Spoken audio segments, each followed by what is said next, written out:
अल्लाह अकबर। अल्लाह के नबी कभी उससे नबियों के खबरों के पास जाकर नहीं मांगे।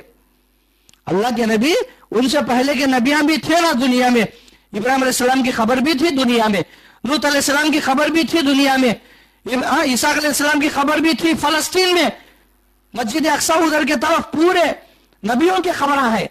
अल्लाह के नबी मेराज को जाते जाते उनके खबरों के पास दुआ करके नहीं गए, बल्कि मेराज की रात में जाते जाते 2 रकात नमाज मस्जिद में पढ़ के 7 आसमानों के ऊपर सफर करके गए। अल्लाह के नबी चाहते तो उनके खबरों के पास जाकर दुआएं मांगते थे ना।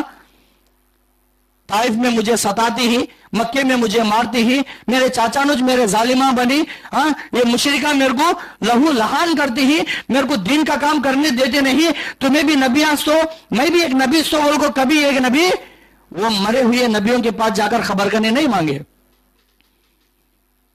जब भी हर नबी मुसीबत में फंसते थे, जब भी हर नबी की जिंदगी में परेशानी आती थी, सारे के सारे नबियां उनके जुबान पर एक ही बात आती थी, रब्बना, आई मेरे रब।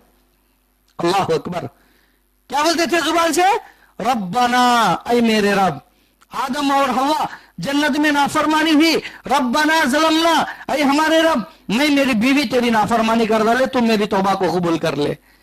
ला इलाहा इल्ला अंता सुब्हानका इन्नी कुन्तु मिनज़ ज़ालिमीन। यूनुस अलैहिस्सलाम मछली के पेट में फंस गए, क्या बोले? ए अल्लाह, तेरे सिवा कोई माबूद नहीं, तू अगर नजात देगा तो मैं आ जाऊंगा, अगर तू नजात नहीं देगा, अगर मैं तुझसे नहीं दुआ करूंगा, नहीं मांगूंगा, तो क़यामत तक वो मछली के पेट में ही रह जाऊंगा। ये यूनुस अलैहिस्सलाम दुआ में अल्लाह को पुकारे।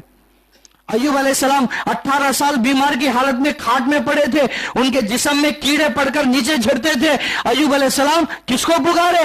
अल्लाह ताला को पुकारे। अल्लाह ताला उनके पैरों के पास जमीन से पानी को उबाला, वो पानी को गुस्ल कर लिए, पूरी बीमारी उनकी शफा हो गई। तो हर नबी भी किससे मांगते थे? अल्लाह ही से मांगते थे। क्यों? इसलिए कि वही हमारी दुआ को सुनने वाला, वही हमारी दुआ को कबूल करने वाला, वही हम सबको सारी चीजें अता करने वाला, उसके सिवा हमारा कोई माबूद नहीं है। ये यकीन, ये ईमान दिल में रखकर हर हमेशा अल्लाह से दुआ करो।